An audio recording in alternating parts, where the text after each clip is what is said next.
All right. Well, we are live with another episode of Learning Tech Talks where we're exploring the landscape of learning technology while cutting through the fluff and getting your questions answered.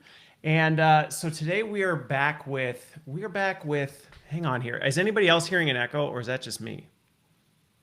Okay, it's just me, Not so I'm bad. gonna have to figure that out while we're doing the intro icebreaker thing, because that's gonna drive me absolutely bananas. I must have it Just the open voices in your head, somewhere else. Chris.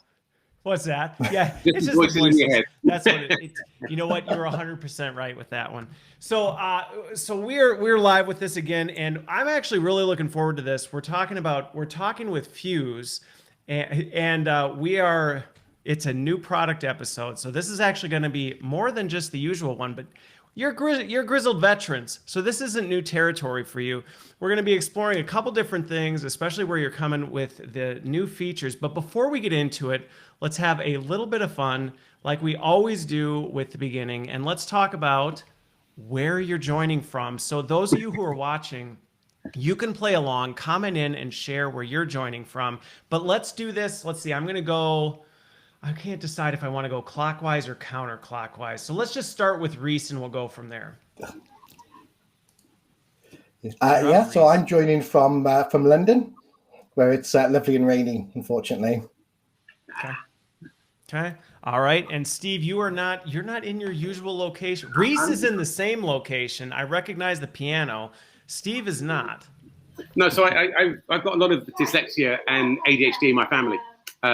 So when they said working from home, we got it slightly mixed up. So kind of I thought when it meant working from Rome. So actually, I'm pretty close. So I'm down in Sardinia in Italy. Yeah, working from home, and this whole hybrid working thing. I don't think it's going to work out.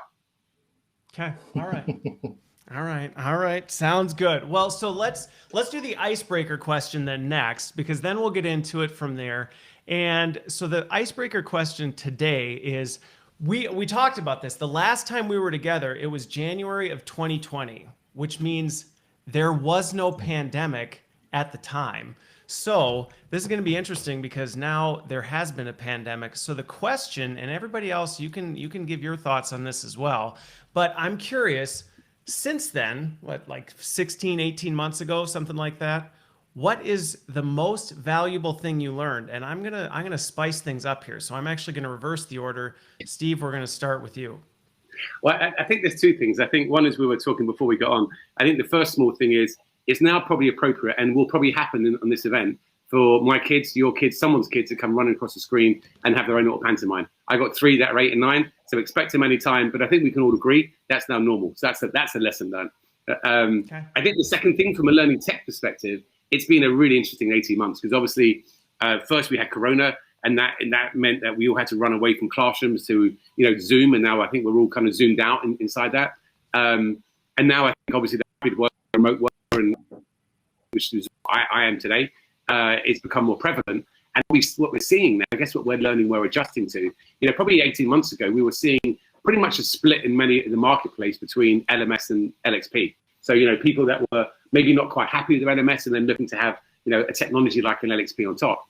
I think now we're seeing a different split, which is really interesting between, I think the two biggest areas of topics are around skills management and around learning the flow.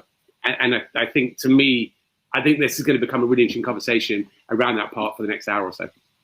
Okay. All right. So we're gonna be. It's a very, you know what, Steve? Great answer to that question. It's almost as though it ties to today's conversation. It's like you Freaky, huh? All right, Reese. How about you? 18 months. What's one of the most valuable things we learned? I think Steve took up everything that I would say around the learning tech space. So I'll go personal instead. So I think for me, it's about being able to take care of yourself. It's about mental health. It's about really thinking, making sure that you're managing yourself and your time so that you're always performing the best that you possibly can as well. So although, working from home, it can be really great, sometimes those barriers fall down as well. So it's about having that discipline, isn't it? And I think that's one of the things that I've learned. Is I've got to have much more discipline in being able to work hard, but then also play hard. And by play hard, I mean just go onto my sofa in the next room and play PlayStation or something. Literally play hard. Gotcha. All right. So let's shift gears a little bit. Well, actually, no, I have to answer this one. I got the echo out of my head, so the voices have stopped. Which is great because I would have been very distracted through the entire episode had I had to hear us on repeat.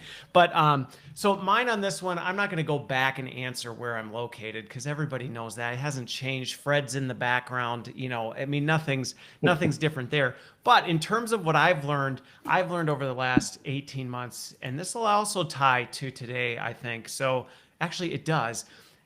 And you're going to be surprised by the answer, and then I'll tie it together, which is I'm not crazy. I learned I'm not crazy over the last 18 months. And the reason I say that, and it ties to this, is there's a lot of things that have been happening over the last 18 months that people said it's impossible. And I've always been like, no, it's not. No, it's not. It's not impossible what you're talking about. And it took the last 18 months to almost shove everyone into the deep end of the pool to say, oh, I guess we have to try this. And now we're doing these things that were previously thought impossible. So I won't get into the whole list because then that'd just be, a tirade, and I'm not going to do that. But the bottom line is I discovered I'm not crazy. So I'm feeling a lot better about things in 2021 than I was in 2020 when we first started. All right, so let's shift over to Fuse. And before we get into it, because we're tying this to some really, really exciting stuff that you've been doing with the product, which is actually, as far as I'm concerned, a significant game changer from an industry standpoint. But so we're going to talk about that. But we talked about the fact that there may be people who aren't necessarily familiar with Fuse. They may have heard of it, they may recognize the pink, but they may not necessarily know what is Fuse. So just to ground people on this, how do you describe Fuse Universal to people so they can start to ground, okay, this is what it is. Now as we talk about the product advancements, now they'll see how the two interconnect. So I'll let you fight over who wants to take that one, and maybe you both can in turn. I'm not even going to bother. Go on, Steve. Thanks, Reese. I love you, buddy. So maybe just to give a quick history background, I think, to us. So, we started over about 10 years ago. Initially, we started on the back of actually our charity, where the question we initially asked was, how do you provide world-class education to every child in the world? How do you equalize education towards that? So before we actually looked at platform, we looked at content. We were trying to find a quicker, faster, more agile way to create more engaging content. So, and we did that, and that was the beginning where we created a process where we were able to extract out, if you like, the best tacit knowledge from an individual's heads. At the first, that was the teachers' heads, and we've now created like 1,000 bite-sized videos that we make available to 10 million kids every year. That's beautiful and amazing. But our clients have taken on that process and now are creating content in a much more agile way. And today, that's kind of critical because it's all real time. So the first piece really was around how do you extract knowledge out of people's heads in a faster way. Over the years, then we then said, okay, how do you then provide the technology for organizations to do that themselves? So the first versions of Fuse, 10 years ago, really were around peer-to-peer learning. So around kind of YouTube, LinkedIn as a product. Then later on, we added in kind of the more LMS style functionality because you recognize you needed to add the formal or the structured learning to sit alongside informal. But we were probably the first to market as an informal learning product to begin with. That was like the origin hearts of Fuse, trying to solve that problem of, how do you digitize tacit knowledge and get it out there. More recently, we then added functionality that allowed you to sometimes transfer that knowledge into best practice through a range of coaching tools, observation tools, that type of stuff. Then we added in kind of world-class analytics to really allow our clients to understand when it's working, how do we show the value of that? And then obviously more recently, which I'm sure Reese will talk through, and I'll let him talk later on, we'll talk to, which is all around kind of the AI knowledge intelligence engine, AI search, which is the big thing that launches in a couple of weeks' time. We've been betaing, and then we're tremendously excited about, because we see, just as we've game changed, we've introduced innovations like social learning, mobile, video learning being the first to market. We believe we're also now first to market in what's coming out next month. So yeah, exciting moments. Okay. Well, and it's funny. My first, because when did Fuse officially kind of launch? When did you officially come to market? Well, I think actually the first product, if you like, was probably because I guess I had more of a bit of a lifestyle business before I went on this crazy journey. So actually, the first product probably came out about 10 years ago, which was the skeleton version of a peer-to-peer learning platform. Okay. Because I was going to say, timing-wise, I remember when it first came to market, you were playing in the peer-to-peer learning at a time when that was not necessarily. It was almost a bit. I don't know what the word, but it was kind of like, wait, what? Peer-to-peer? This is. We can't allow that to happen. There was, in some regards, some defensiveness around, how you really think we can allow other people to create content? How outrageous! And I remember going, but what a great way, because those are the people who actually have the information that people need. So, okay. Yeah, and I think also we would. Oh, go for it. Sorry, yeah. I was going to say also back then, I think we were the first. Literally, we were born on the cloud 10 years ago. Again, I remember the conversations about putting stuff off, not on premise and on cloud, was like that was a big journey. Oh, I think it was. I think the mobile learning also, people's learning people's own mobile devices, video-based learning. These were all kind of radical concepts based on where we were before. Yeah. Well, and there you go. That's the word, radical. I haven't had that in my vocab for a while, so we'll bring that one back in. But it was a little bit radical in the sense that it was challenging some of these things that, the cloud was very, I don't know that we can really do that. People using their own devices, having individuals creating content versus from kind of an approved source type of a thing. It was very controversial in some regards. So we're trying and Reese, to I guess, and Reese. territory. Yeah, and Reese was one of the early adopters. Actually, was at the customer part towards it. So, how long ago was that, Reese?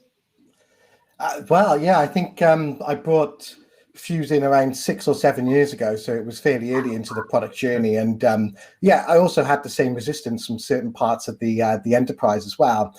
It's really interesting actually because initially there was a lot of resistance, but once you get it up and running, you get people in there and you get them understanding how much value there is by being able to unlock that tacit knowledge. Here they come to be able to unlock all of that tacit knowledge that sits in the heads of their experts and actually get that out.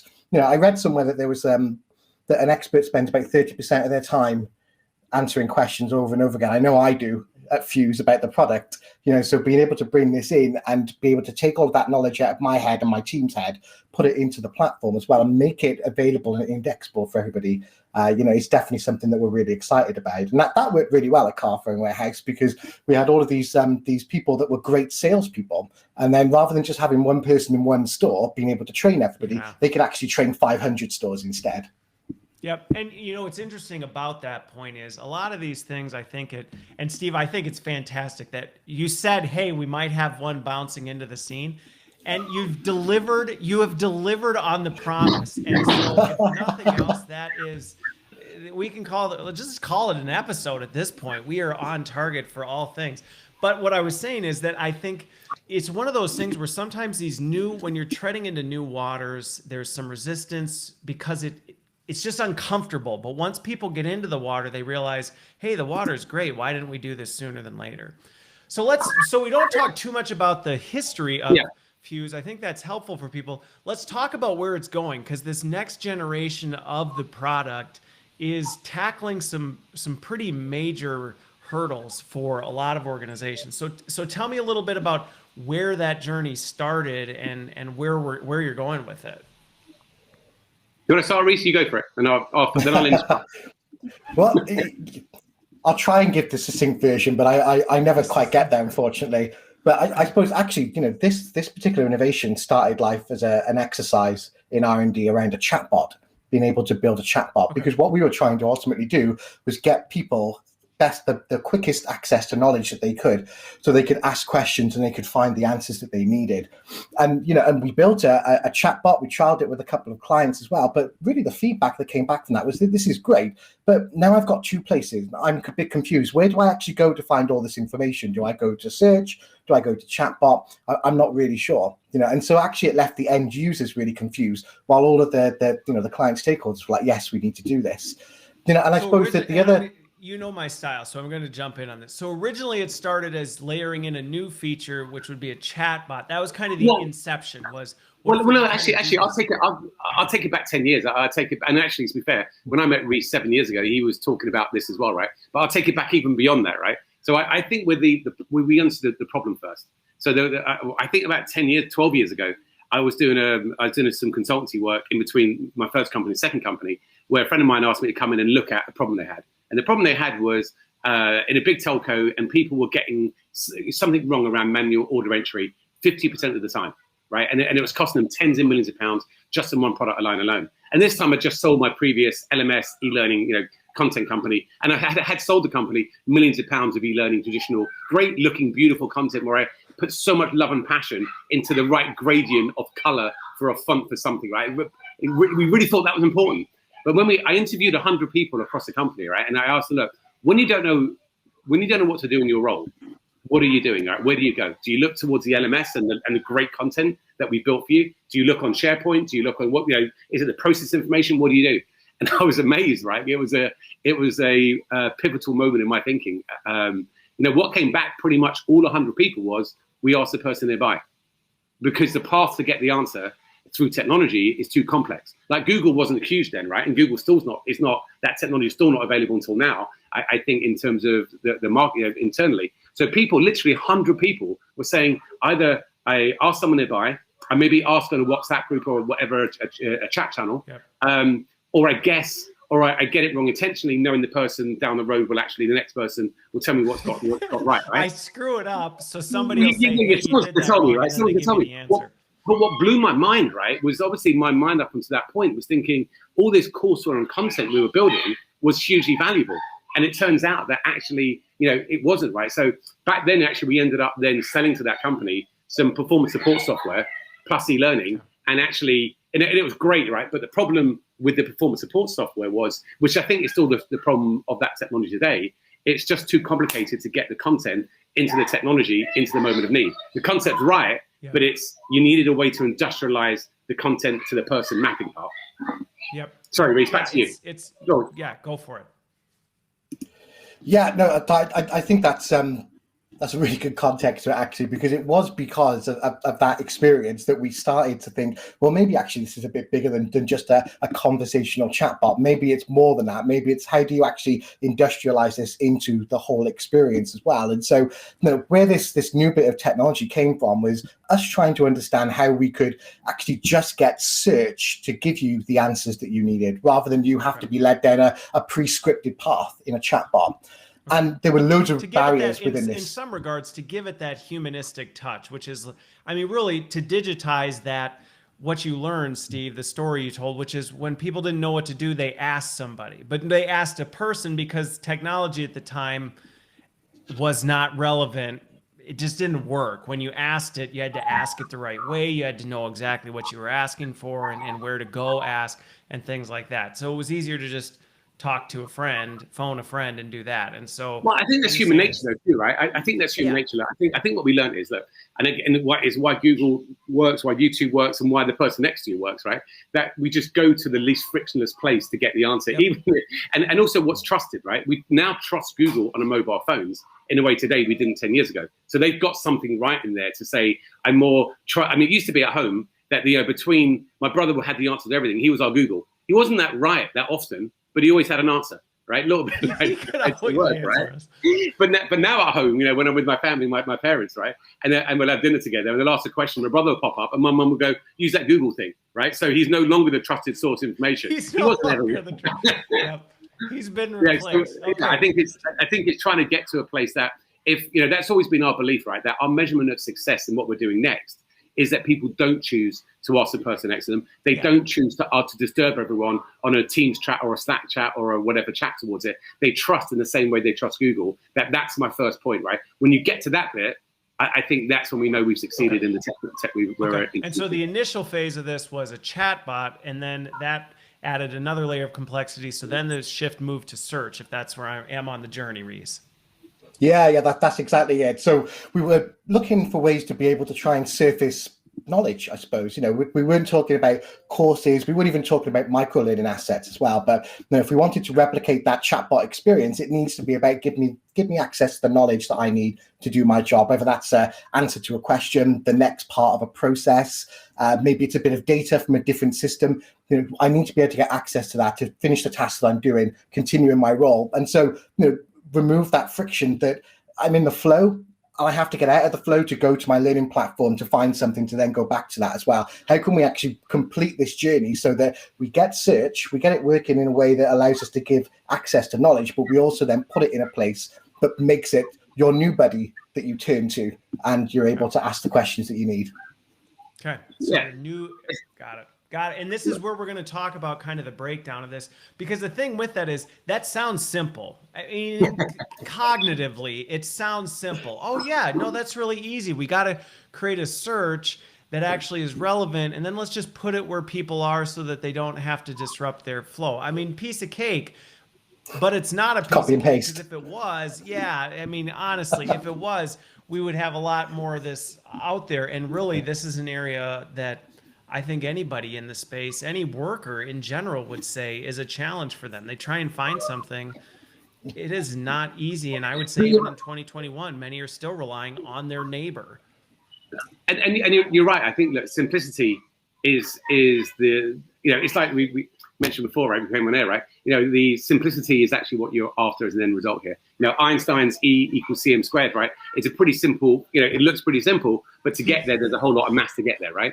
And I think Google, you look at Google, one of the biggest companies, top 3 tech companies in the world, with 100,000 odd people working for it. And the main product, right, is a simple search bar.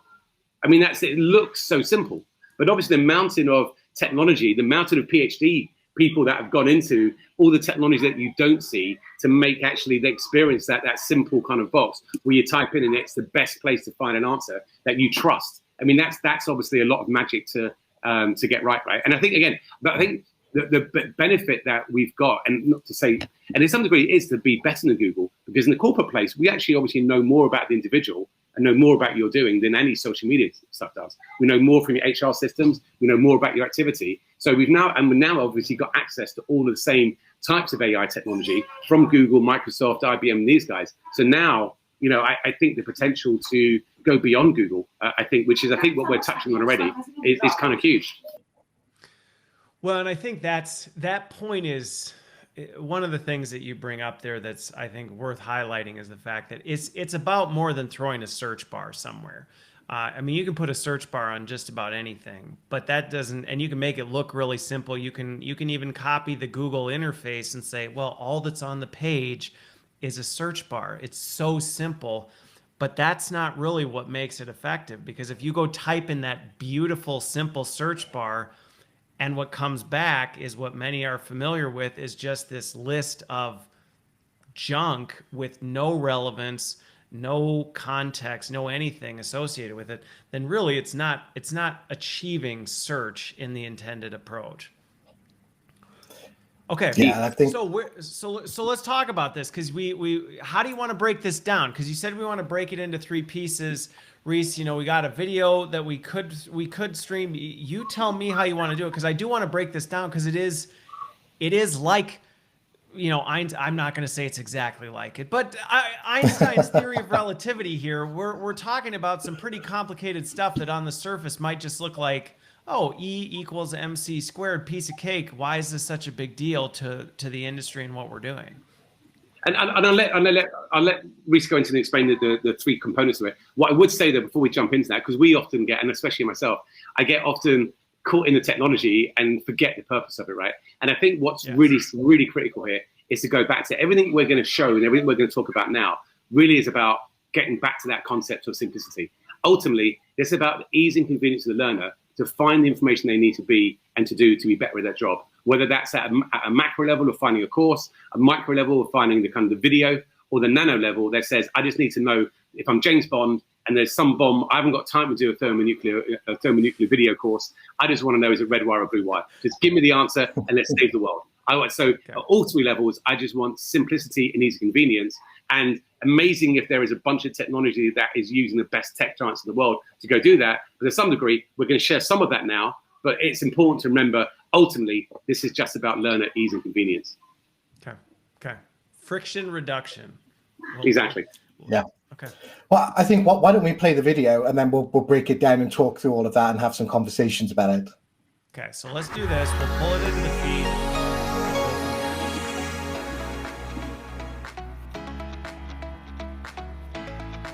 Your future learning ecosystem will be powered by the creation of your corporate brain. When content is created or connected to Fuse, our AI will crawl and analyze all of it, using the latest AI machine learning tools from Amazon and Microsoft, breaking apart all of the learning content you've ever created in your LMS and any other platform, and semantically understand the meaning of the text within your files, PDFs and articles, as well as automatically transcribing audio into text transcripts for all of the video footage. Once it's finished its deep understanding, it adds all of this to your new knowledge intelligence engine, adding metadata, including skills, tags for keywords, categories, subjects, industries, people, and it adds all of this and the original body text into the knowledge intelligence engine. Now that Fuse has the deepest understanding of all of your content you've created or licensed, the Fuse Learner Experience layer can be used to provide the easiest and the most relevant content through search and recommendations. For search, we've embedded Google's natural language AI. This is the same AI that your people use every day on google.com, meaning no retraining is needed to release the full latent capability of your people and technology. The result of which is all the amazing content created historically by your organization becomes more findable to those that can really benefit from it. Because your learners will not only be able to find any course faster, but also the file or video within the learning path, and you will even be able to ask a question of the platform as the knowledge intelligence engine turns courseware into a knowledge bank and enables questions asked to have the best text answer extracted or the position in the video suggested the same way Google does. This capability isn't only available for the content you created, but for all the content you will connect to your learning ecosystem, including content from libraries like LinkedIn Learning, Udemy, SharePoint, your LMS, Microsoft Teams, as well as content stored in Fuse. Access will also be available from anywhere, whether on the desktop web apps or native mobile app. And Fuse Flow brings knowledge intelligence and deep search into the browser and Microsoft Teams, which is uniquely able to accurately predict the most appropriate micro-learning within the desktop application from just one click, allowing true learning in the flow of work and unleashing the full potential of your people.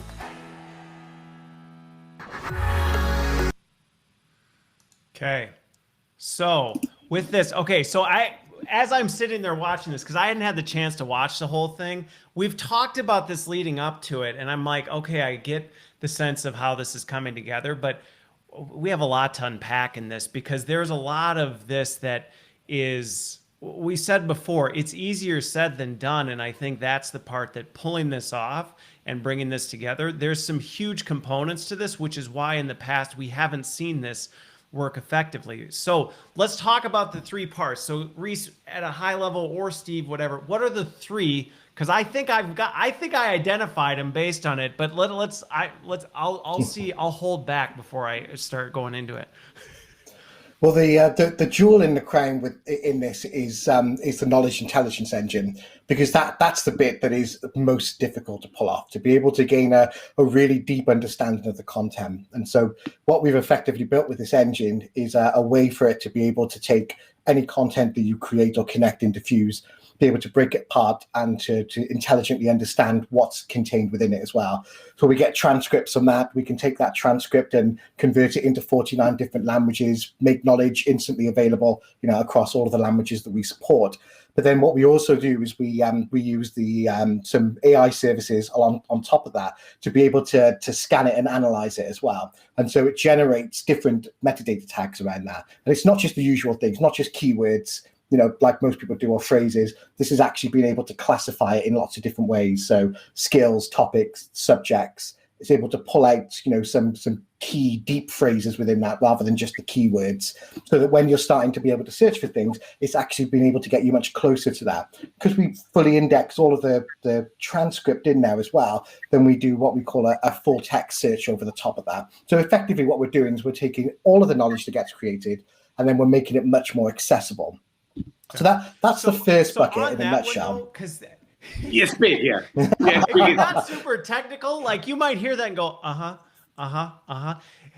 that's the crux of this, and the reason you say it's the crown jewel, which is why I would re-emphasize that point, is that fundamentally, without this piece, the whole house of cards just falls in on itself. Yeah. I mean, it just completely collapses on itself. And this is fundamentally one of the biggest challenges that we face in organizations, is that either we think we don't have stuff, or we just aren't even aware of what's out there. And that's even the title, the content black box. There is massive amounts of content in our organizations, much of which we have no idea what it is. And then sometimes the attempt to solve for that is to say, well, let's just meta tag this. Yeah, good luck, right? Even if you can get your SOPs right and say, yeah, okay, well, before we put anything in one of the things, let's make sure there's 3 keywords, or let's put it in We've all seen what happens from a knowledge management. That lasts about a week, and it doesn't address what's existing there. So this whole point of crawling this and analyzing and understanding what you have is significant to even the rest of this. So sorry for getting amped up about this, but I'm like, if people miss that point, you miss the whole rest of the, whole rest of it. And just, I think, to hit upon that, right? So I think you're absolutely right to nail it in. And we talk about this part as basically building a corporate brain, an organizational brain. So in essence, this is huge, I think, and unique. Sorry, just the random stuff. This is the best. Random cool toys walking past as we talk about knowledge intelligence. This is my kind of episode. Video scans on the stand, all bikinis going across everything else, and the water guns and everything. It's pretty cool. But yeah. So back to the point. But I think this is huge, right? I think that we call it creating a corporate brain. So if you think about Fuse before, we were loading it all with all this amazing tacit knowledge, right? All this amazing video content, documents, files, and so forth. But it's still pretty dumb, right? It's still hard to understand what's going in. What this, in essence, does, it makes that brain intelligent, and it turns it on.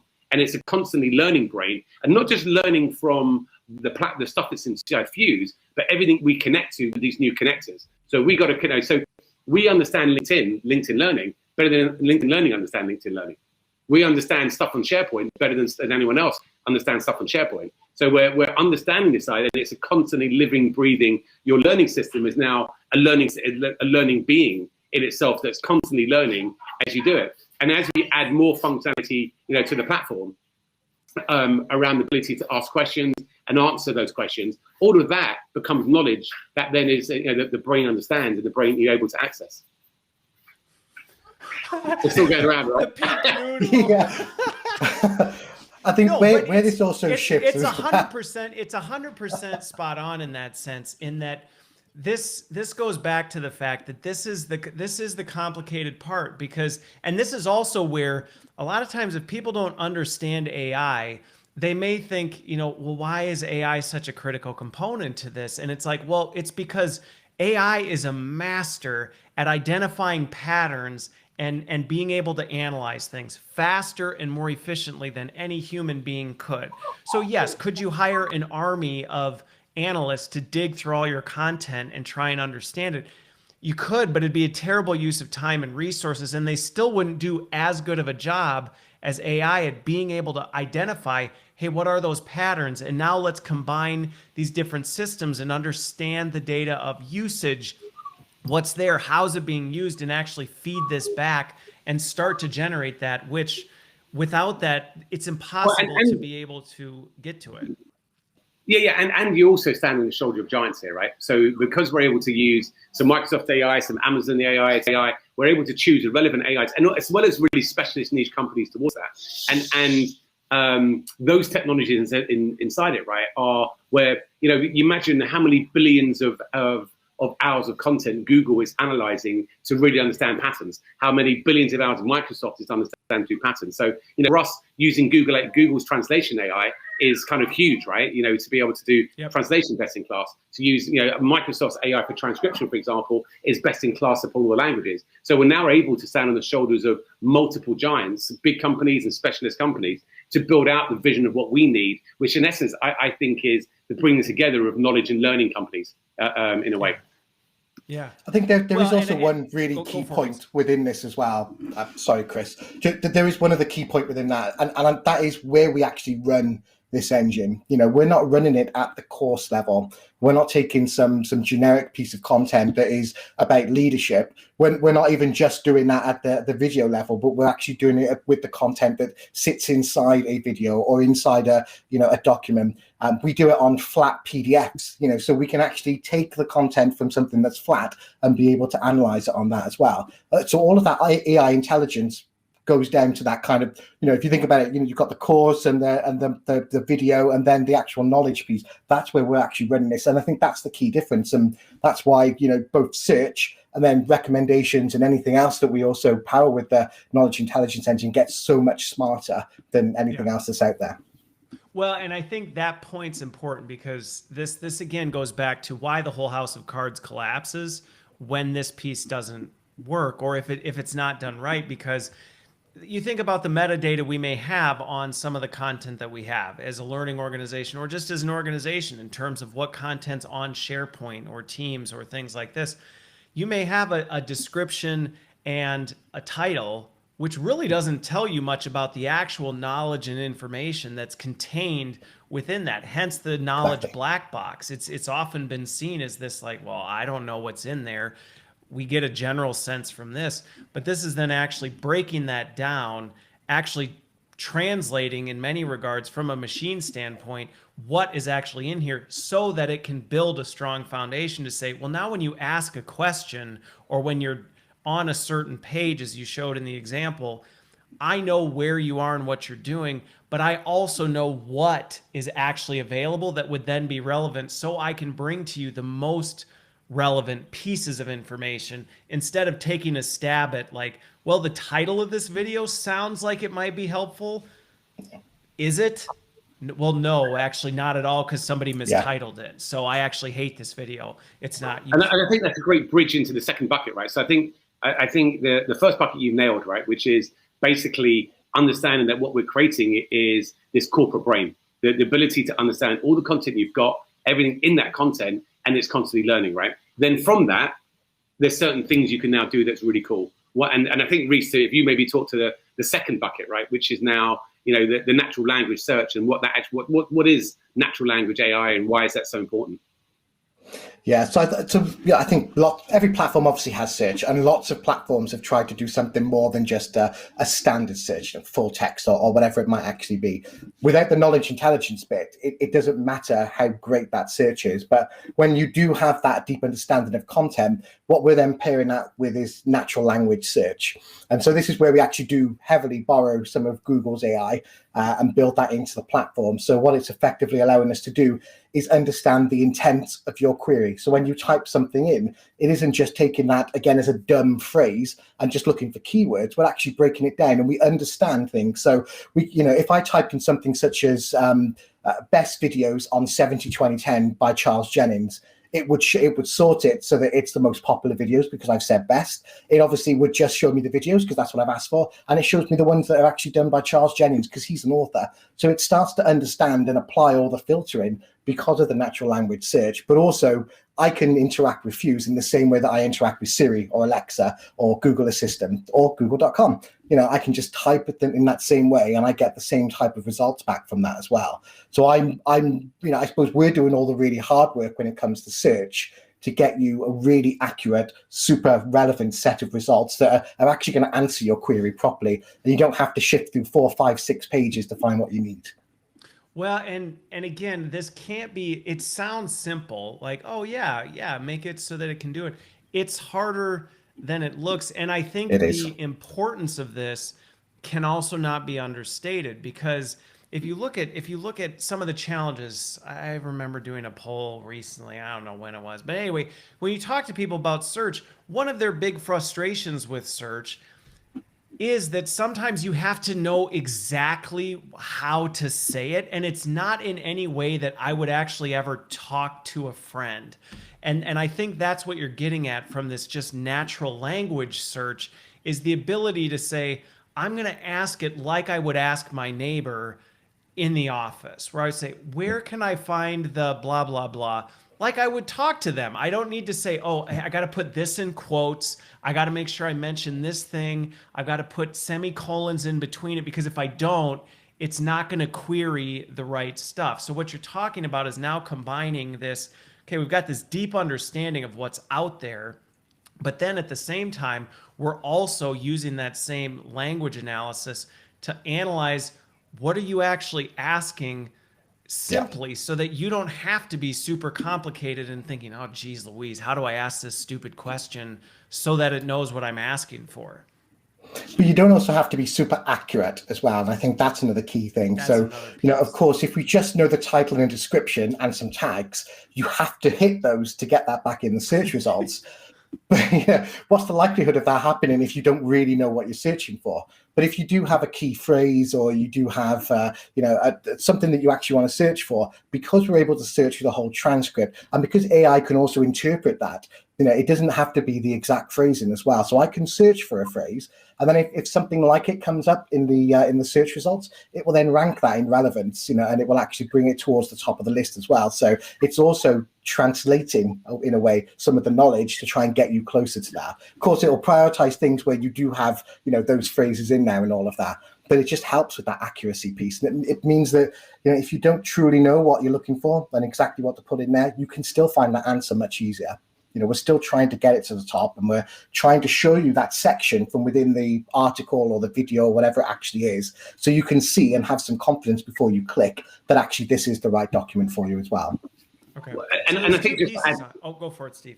Yeah, I was just going to say, and just to add a little bit to, I think again in the first release that comes out next month, we're searching, we're still searching at a content level, but then what comes out a couple of months later is then the ability to find the answer, right? And that comes from two places.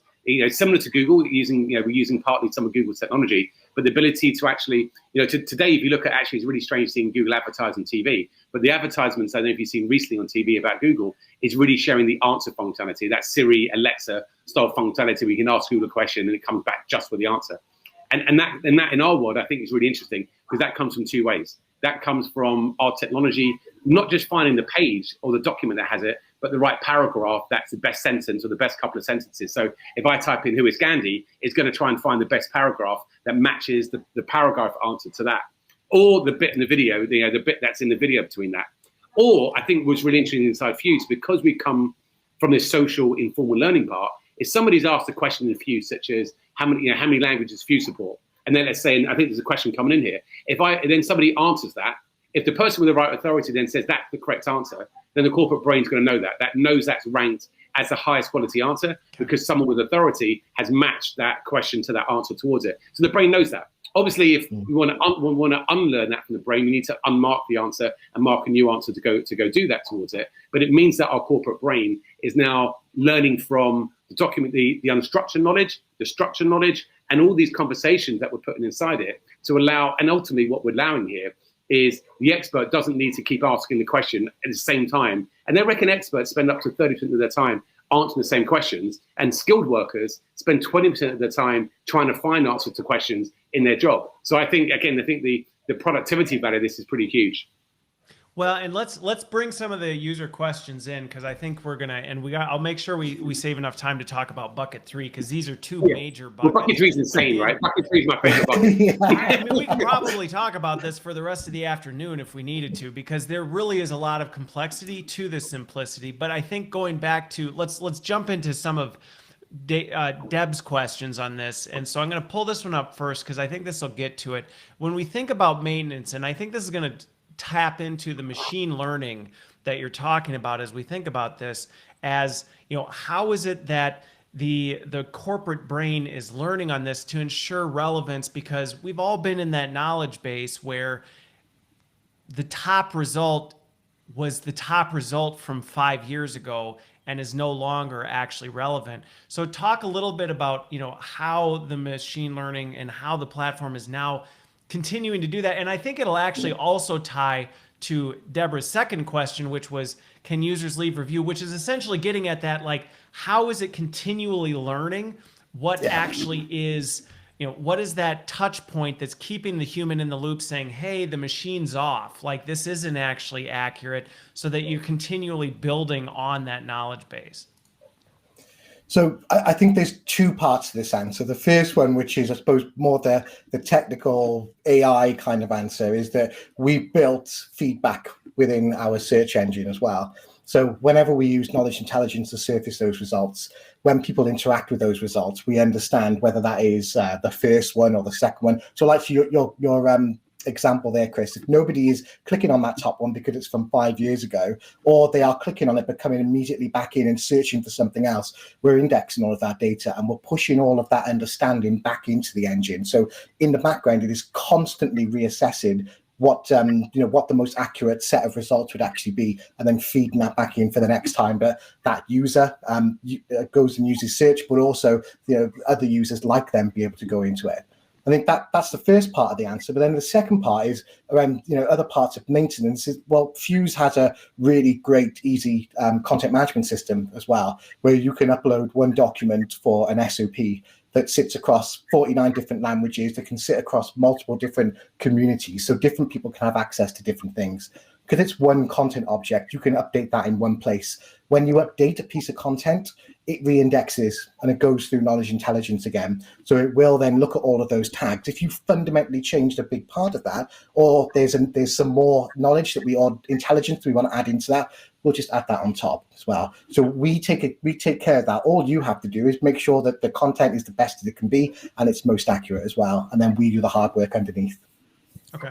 And that I think really, and to give some practical, so I'll touch on the content management piece first, because I think that's one of the things that's extremely valuable, is that, okay, so if you have a piece of content and it's been replaced, the system's then reanalyzing this and saying, hey, what's changed? What do we need to do? And now it's replacing that stuff. The practical example of some of these search things is, you think about Google. Let's use Google as an example.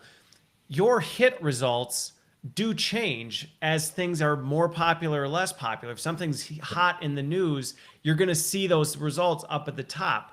As that passes, things may pop up that are different, that now, well, the results change because that's no longer relevant. It's no longer the mainstream story. So now it's falling down to the bottom and being replaced by new things. So if I'm understanding you, it's the same type of thing that you're using in the background, saying, hey, let's analyze usage, the statistics, where is it, how are people utilizing it, and then let's prioritize that based on where it falls. Yeah, and I think to add to this, right? So when we think about machine learning is ultimately still driven by is influenced by user interaction. I mean, that's what machine learning is, right? So what we see here is constantly learning on that. Yeah. So if the best answer was number one, but people are now finding answer number two to be the best answer to that question, number two becomes number one. And eventually that thing that was number one, because people are no longer clicking on it or getting value from it, it's going down. So, so we take on board all of that. So the machine is looking at views, is looking at likes, is looking at comments inside it. All of that is used to weight. And that's obviously over time. Same as is in Google. So all those variables of how many recent views, likes, clicks, ranking. So that's all part of the algorithm that's trying to intelligently work out. This is now the most relevant result towards that. Okay. Well, which again, going back to this, if people think this is simple, there's an entire field dedicated to it called SEO, right? When you think about search results, I mean, there are people whose entire job is to figure out how do we optimize the way content shows up in a search algorithm to do this kind of stuff. And that's what you're bringing into the learning space. And I think the other piece I would highlight that you talked about from the answer standpoint, this again goes back to why the crown jewel really holds up in these search results, is the fact that by understanding what's in the context, the content of what you're searching for, we've all done that Google search where you get a result and it's the 900-page document and you go, okay, I know the answer's in here somewhere. Yeah. But now I'm going to spend the rest of my afternoon trying to scroll through these pages to figure out where it is. Where if the machine can understand, okay, based on your question, the most relevant portion of the answer is on page 678, you're not scrolling through all of that. But I think, I think this is where the bucket 3, right, is almost seems like magic, right? So bucket 3, which I give Reese a bridge into, right? I think bucket 3 is giving the information before you do the search. So it's like basically going to Amazon, and Amazon's already delivered the thing you want before you've even worked out what you want. That's what the third bucket's doing. So the third bucket, which is TV stuff, I think where we call fuse flow. And for us, I think it's the bit when people are seeing it recently are really going, wow, that's magic. And I think when we don't understand the technology behind it, I actually understand why people are saying magic. So Reece, tell us about fuse flow and bucket 3. Which, before you tell us about it, gets to the question that came up that this was the perfect lead in, which was, well, what if I don't know what I don't know? Yeah, how absolutely. is it going to help us there? Well, great question. That's where we're going with bucket 3, which is this whole piece of how now are you using this technology to present you with what you need before you even realize you need it. And I think also it touches on the maintenance question too. So I think the maintenance question of this part too, because what I love about what Reece is going to talk to now is the fact that everything we're doing here is using technology to automate the process. So you don't, I think that, again, if I look at my experience before this that we were trying to solve, my experience before was I love the idea of predicting the right content in the right moment. But normally you've got to spend a lot of time and effort to make that content so much appear effort. at that moment, right? So I think you know. So what I love and I got really excited about, right, was when we started trialing our own software internally. And I'm in some new software, says, well, actually, let me shut up, Reece. You tell us about it, and then I'll you jump in and talk about your experience afterwards. Yeah. You go. Can we have 2 crown jewels? Because I suppose we're not quite sure which one is probably our favorite. We'll just, yes, you can have 2. It's fine. Fine, we'll do that then. Okay. So yes, Fuse Flow is our new product line, and going all the way back to when I first started talking about chatbots, and our goal was to get people instant access to knowledge. I think this is where it really, really comes to life as well, and it kind of completes the circle. So what Fuse Flow allows us to do, it is a way of us being able to take the knowledge intelligence and the search intelligence that we just talked about, those 2 other buckets, and actually put that as an assistant for you in the flow of work as well, so that you get access to whatever it is you need. Like I said, answer to a question, next part of a process, whatever it might be, in the moment that you actually need it. The way that the product works is that it's in the first edition, I should say, it's a browser extension. So it's a plugin, and you have a flow button that sits in your browser. Now, what Fuse Flow actually does in the background is it understands where you are in the flow of work. So if you're in a certain page, let's say it's a CRM, which is going to be Steve's example, or something else, like a learning management system or whatever it might be, it understands the context of the site that you're in and the page that you're actually on. And so it's starting to understand your intent straight from that. It then pairs that with its understanding of you, because you're logged into Fuse already. So we know all of your HR data, we know your skills, we know, all of that kind of information. And so we're able then to pre-build a query effectively. So when you click that flow button, it's proactively recommending you content based on the page that you're actually on already. So if I click the button here now, and we've got content about you, Chris, that would be what comes to the top. The videos that we do, all of that would be available for them as well. It's smart in that, isn't it? It's smart in that. So it's not just the page; it's scanning and using algorithms to understand what you're doing on the page. So if I'm in Salesforce, I'm on the opportunities page, and I'm looking at Acme as a customer prospect. It understands all of that. It understands everything that's on the page. So it's taking understanding what you're doing right now, with everything it knows about you, and it's then referencing that and doing like a dating with your whole corporate brain. So that's so when we first turned it on inside internally, and I was in some software to say, Steve, look, we got some one hour piece of training to go through on this new prospecting software. So I really don't want to sit in a 1 hour webinar to go through prospecting software. Can someone just create a couple of videos at some point and I'll get round to it? And somebody did. Someone created a couple of bite-sized videos. Didn't do anything special to them. They just said, actually, here's a couple of walkthroughs of how to use the software, 3-4 minutes long. when I went to the Fuse Flow and I went, okay, I'm in the software the first time. The training was a couple of weeks ago. I didn't go on it. I missed it. Let me just see, press the button, see if it understands how to help me. So I press the button and it comes up automatically saying, here's the 2 bite-sized videos from the person in the company who's the best expert to explain the thing that you need to know right now. And if you want to know a bit more, just have a chat with her underneath her content and she'll get notified. And now we've got a conversation with the expert between it. Maybe it's because I've got ADHD, but for me, that was like, wow, that's how I want to learn, right? That's what I want to learn. Okay. Well, and so Reese, I would say that this is maybe not quite the crown jewel. It's a secondary to it because again, without the crown jewel, this wouldn't even be possible. And I think that's true. The piece with this is, the contextualization of, now you're combining all this. And I would say this may be the apex. Now we're shifting analogies here to, climbing K2. This is kind of achieving the apex of K2 because now we're saying, look, we've analyzed all this content. We know what's out there.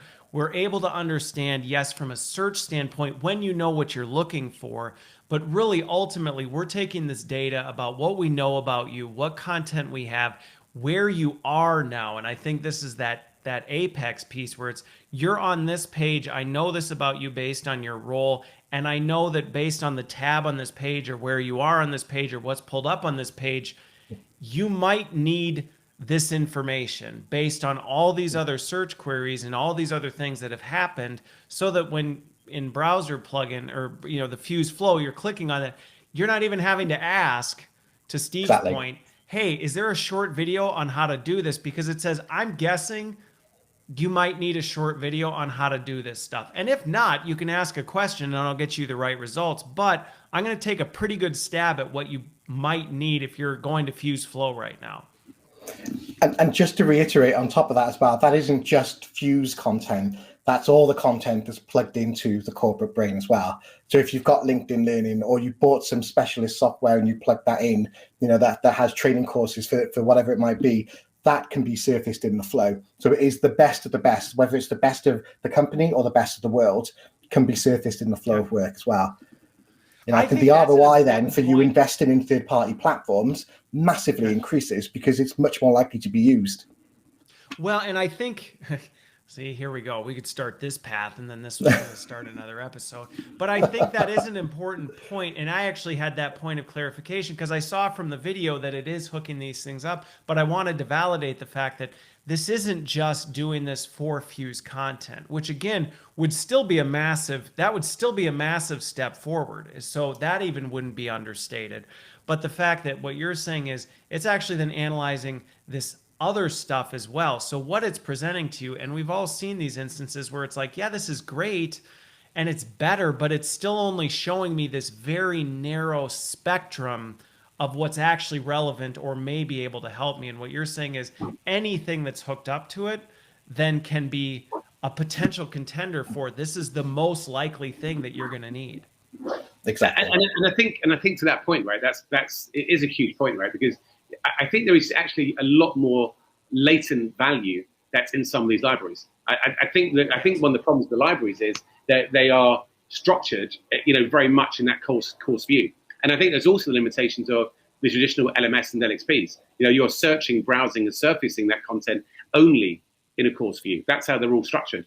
Again, I think LinkedIn Learning told you the other day that we're the only platform that is unleashing the value of that content, not just at the 8,000 courses they've got, but the 300,000 micro assets, the videos inside it. Because ultimately, like as I'm moving from learning PowerPoint to using maybe Google Slides, I know how to make a slide presentation. I just don't know every nuance of how to do it. I don't want to go through a whole course on it. I don't even want to browse to find the bit I need. I just want to know, how do I do the transition in Google Slides? Now, I either want to press a button and it just knows that that's what I'm trying to do, or I want to just type in Google Slide transitions and find the unit in the course amongst the 300,000 objects inside it. And I guess I'm quite amazed that the other platforms don't do that and haven't got there. And that so just the search part, the natural language search part, to bring that up is pretty cool. But now obviously to bring that up in application and automate some of that, I think is for me a learning tech dream come true. Well, and we'll close on this one because otherwise we're going to be over. But can I make one more point then, go Chris? Go for it. Just one more point, right? We talked about well, two maybe if we've got time. But we talked about natural language search. I think in Fuse Flow we take that to the next level now because we've integrated voice search into it. So now you can truly use natural language because you can just click that button and ask it a question and then get the answer from the corporate brain as well. And that's Gen 2. Yeah. Okay. Yeah. Okay. That's right. And I think the thing that I was going to add to that is the fact that going back to this, content libraries have gotten a bad rap for a long time. They've gotten a bad rap. It's like, well, you can't just have a content library and have it sit there stagnant. And it's often been perceived that that's the content library's fault. And I would say a lot of times it's like, well, no, the problem is it was impossible to know what was in there and to ask an end user to go search all of LinkedIn Learning or Udemy because they need to know, how do I do a slide in Google Slides? Big time. I mean, it's like, well, that's not their fault. They built it into there, but you've got to be able to find it. It's the chatbot thing again.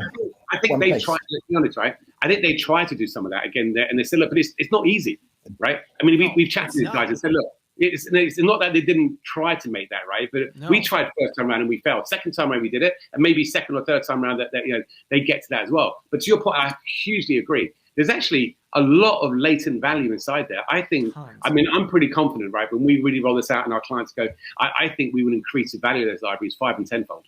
I really believe that. I completely agree because I think that is one of those things where I've seen where people just cut it out of the organization. And it's like, well, but now this knowledge doesn't exist. Now they have to go find it somewhere else, and it's actually creating more barriers. The real solution was to say, how do we actually help you find what we actually have and make it relevant to you in that time? So anyway, good grief. This was a lot. Steve, I feel like with your background, I probably should throw these on, because you're going to be going back and going in the pool and having some fun after this.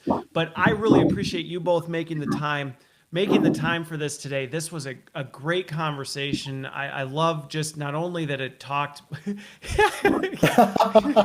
time to get ready about what the possibilities are, because I think this does open the door for people to start thinking differently about what's possible. But I think it's a great advancement to where you're going with the product. So thanks for joining me on here and talking about it. And I look forward to seeing how it continues to evolve. Really appreciate the time, and thanks. A passionate, exciting moment for us in the industry. Awesome. Well, have a great rest of your week, and we'll talk again soon. Thanks very much. Bye, everyone. Yeah. Ciao. Bye.